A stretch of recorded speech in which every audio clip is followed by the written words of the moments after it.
Okay,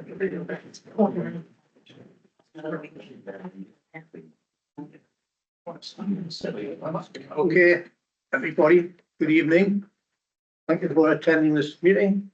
It's the first of the first session for this current council, which has just been set up. And I'd like to welcome everybody who's attending.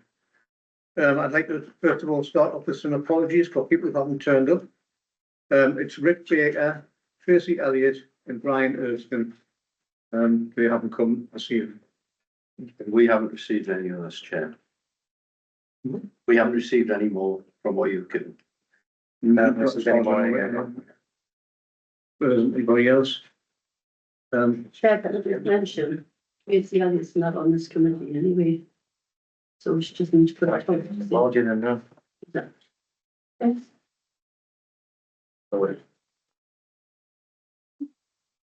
Well, I was under the opinion, and not that I keep me right here, that anyone could attend the meeting. Is that correct, Martin? Anybody can attend, but the name's not, they're not on this committee.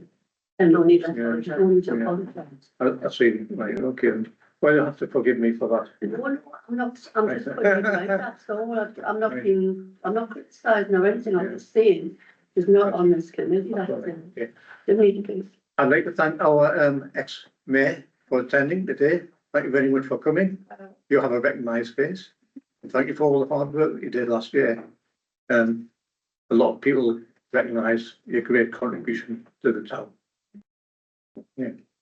So today's meeting consists of it's an environmental meeting, and it's about basically that's been raised today about. Sorry, yes. Question. You're not with a question. Oh, I do apologise. Yeah. The first thing I have to do is ask you: is there any questions from the public gallery? No. Right. Thank you very much. In that case, we can start now. So the issues that are being raised today are for the allowing people to have duck ponds in their allotments. It's quite a contentious issue because of health and safety. I'm sorry, but we need to cover a generator too. General item 2, I do apologise. Is the school units? Disclosure of interest. Right. No, I haven't received any. Not aware of any member of the committee that wants to raise that's an administration level. Okay, right. So has anybody got any interest in which to state?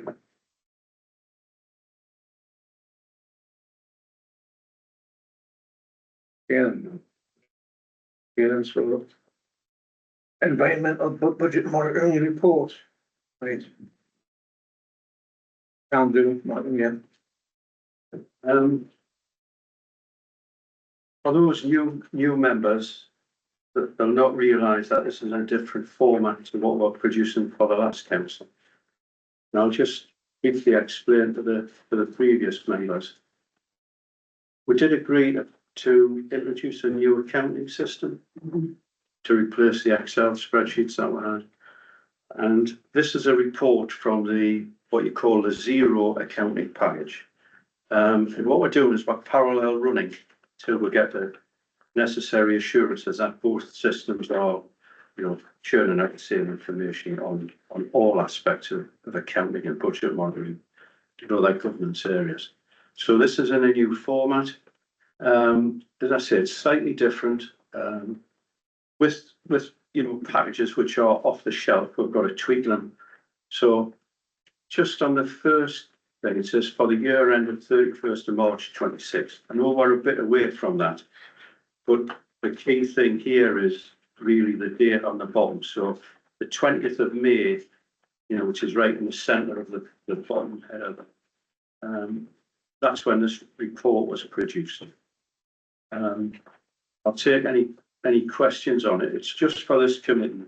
It's in its, the year's in its infancy, so we haven't really spent any money.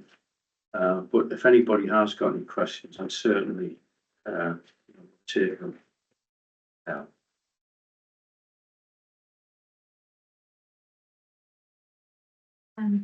if I may just to add a further bit of clarification to that. Under the first set of codes for allotments, you'll see an £18,000 budget under 7001 for allotments. That £18,000 is the budget for all of the below codes up to 7012, which is why there's no budget in against them. And we've done it this way so we can see a breakdown per allotment site. I just wanted to explain that because it may appear that we've not budgeted anything for those sites, but we have. It's within the 18,000. Thank you.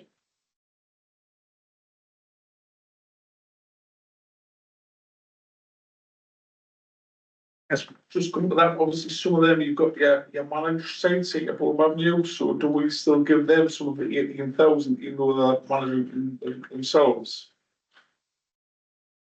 So you've got the Newsom one that's self-managed, what about, does it still get part of the 18 grand budget allocated? They get a management fee which pays for a lot of the things that require. Yeah, but they just get that themselves, don't they, put that 18 grand here, is that split across them as well? Repairs for water repairs and things like that, well.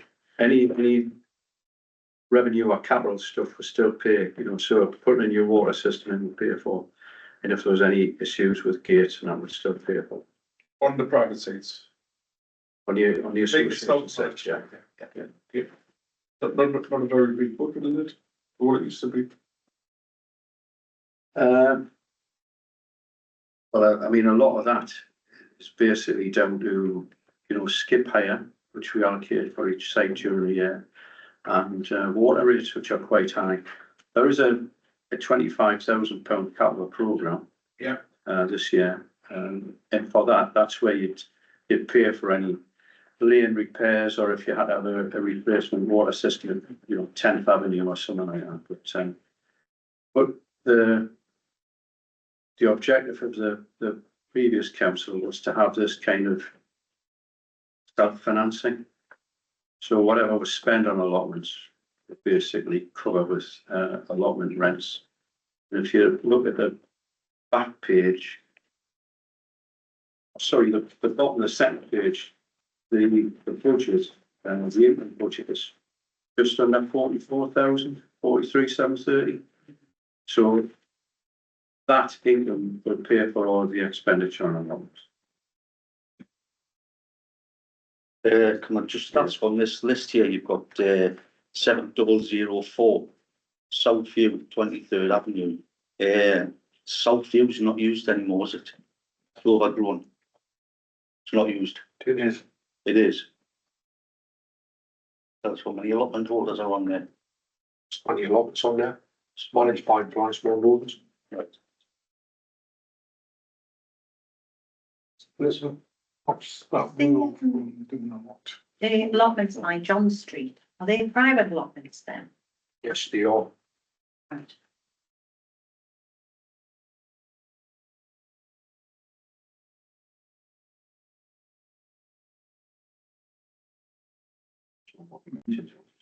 Yes, any other questions? Yes.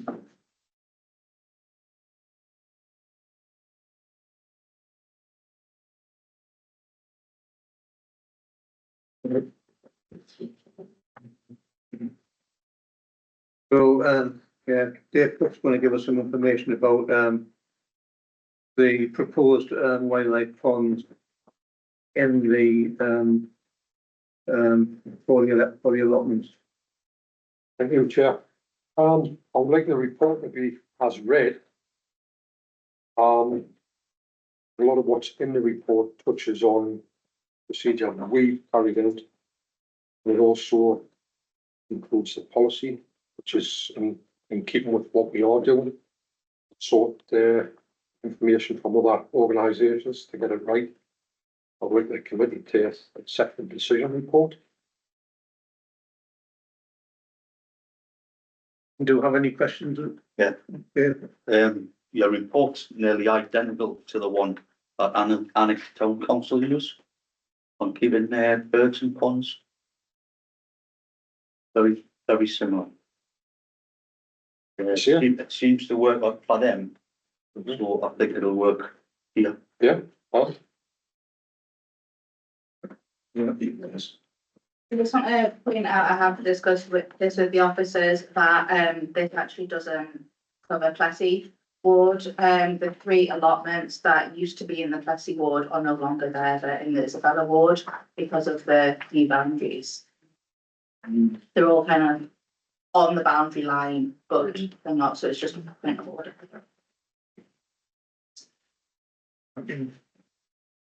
Denise? You know, if you're keeping birds, now underneath the environmental considerations, have we covered anything about, you know, whether they need DEFRA licenses to keep birds with the aviation flu? That's about, we haven't done it, but I know some of the allotment owners have actually got, they are registered with the government, the DEFRA. The numbers they've got, they get the notifications for avian influenza, like myself, I get them, so we can keep them, the other allotment owners up to it. It's a box standard procedure now. yeah. But do you not think it needs to be sort of in your policy that you are covering that as an environmental consideration? Because it does put other birds at risk. Yeah. It's also in the panic report, they've done exactly the same on bird flu. So pass it on to you if you want it. Sorry? Steve, how many people have got the funds in now? If they haven't, how many is expressed interest, take across the whole board, they want them? Off the top of my head, Barry, I haven't got Yeah. an exact figure, but we have had an increasing number asked in the last 8 months. Some of the requests we've received are for pre-formed ponds. Yeah. Which have been a straight no. Same with baths, because of the structure of a bath. There's no way of getting out. Smaller ones that have been put in the past. In the past were by because of where they've installed them. Been out the road, haven't been visible. So But are these more environmentally friendly than not? And all the safety issues you've got, but if they're managed right, would it be more environmentally friendly to have them than not to have them on allotment sites? I think from an environment point of view, they would benefit the allotments. Yeah. Can't say that they wouldn't. Yeah. You know?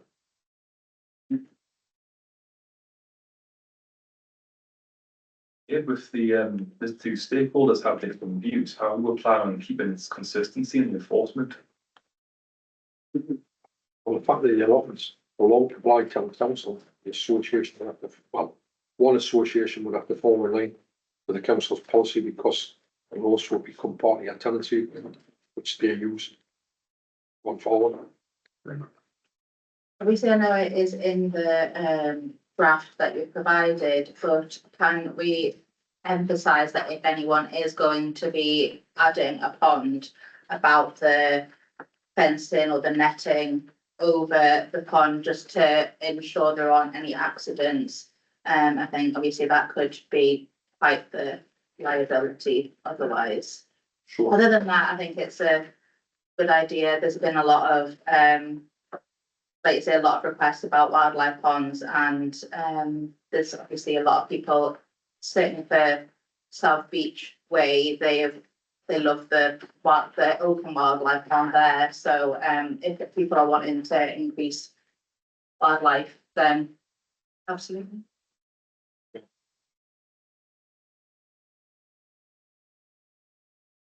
Any other questions? Right. No, So what we'll do is, if you're happy with that, you're happy to accept the draft as it is, and we'll add in some appropriate wording to cover the things like the avian bird flu and the netting and things like that. And then that can be, as with all policies, the environment committee is really just, accepting this and making revisions, but then it goes to council for formal adoption. So that'll be July. So you'll see the finished article in July, but in the meantime, we'll just be carrying on with the That's how we've done it in the past. As I say, this was just to formalise it, but if anybody wants an allotment on tomorrow, we'll just be telling them exactly the same as what I've done along with these added things that you're suggesting tonight. Well, we'll take it as just a proposal. It's a recommendation to council, so instead of the 13 people out here, the 16 people who has to agree on that. And it's just the policy of the council. All policies got to be agreed by the council unless they've given delegated powers to a subcommittee, and they haven't in this case. So all policies will be agreed by council. Understood.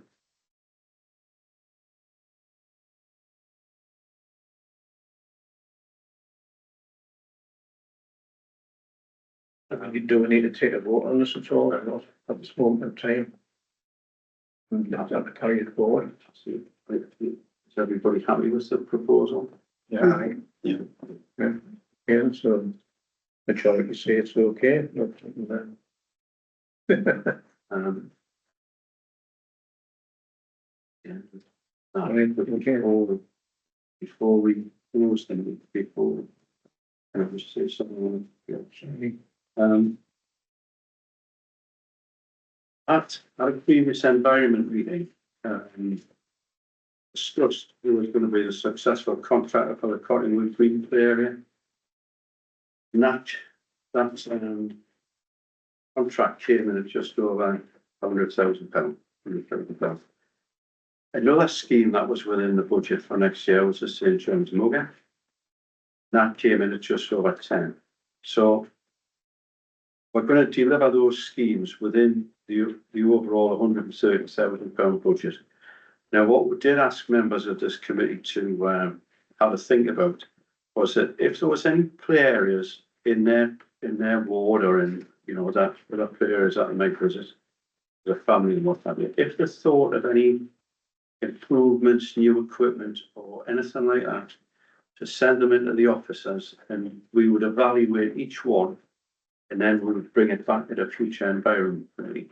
So the proposal would be, if you've got any ideas, and I know of one from, Councillor Nicholson from Burton Kitty Brewster, any ideas you've got, put them in an email to us, we'll evaluate them and we'll put them on a schedule for you to consider in September. Here you've got play area inspections, £9,000. Which company actually does that? If I can just say, are you going back to the previous agenda item? I'm going back to the income and expenditure account. Are you happy for us to go through this? Well, certainly. It's just with it being, with it going back in the agenda, so I've got to get approval to talk about this one now. The county council used to do this under a previous partnership agreement. So we would pay for that within the overall check, if you like, to the county council. But because we changed the partnership agreement, it meant that the county council, in doing the jobs that we wanted them to do, couldn't do everything, because it would end up, they would need 0.15 of a FTE, which you can't have. So that responsibility fell back onto the town council, and the two officers in the corner here are ROSPA trained, and they will be doing those inspections. The reason the £9,000 is in the budget as it's written is because and we weren't sure at the time how it was going to play out. But Jason, who's sitting immediately there, normally doesn't work on a Monday, but to facilitate all this, I had to add £9,000 in the budget to accommodate the fact that we'd probably need it unless other things made sense to accommodate another way of doing the inspection. So that's a payment that's really an internal payment for us. It doesn't go outside to any contract. Is there any other questions with regards to expenditure? Okay. Right. Close the meeting. Yes, Especially that, it's such normal. we, Sorry. We can close the meeting now. yeah, There's no more there isn't any allotment holders turned up by the 6:20 mark. So that's there a lot of time over with. Right. We haven't got any more agenda items. We can now close the meeting. yeah, okay then, yeah, we can close the meeting. Everything's been discussed as far as I'm aware. There's nothing else anybody wants to raise at this moment in time with regards to this, is there? No, okay then. Oh, sorry, I'm Dan. just going to say, Malcolm, I probably say for the benefit of new members, probably should say what the roster training is. I'm aware, just for some people might not understand the terminology. Right, it's an accreditation, professional accreditation. Delivered by a number of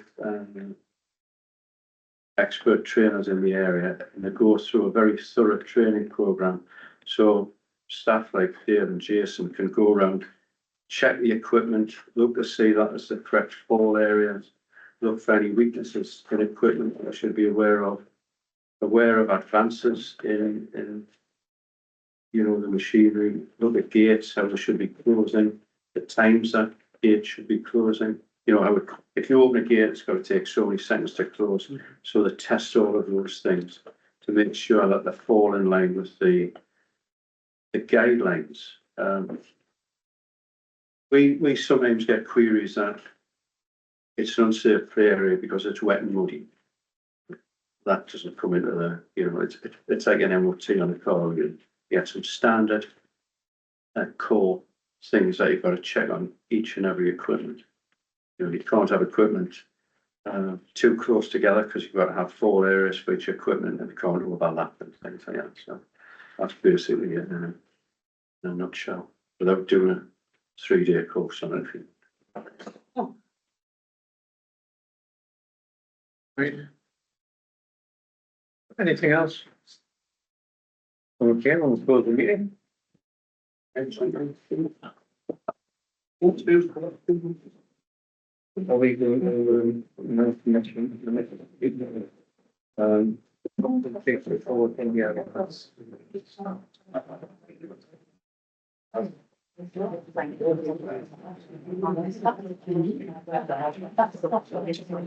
you just hold on a second. You know?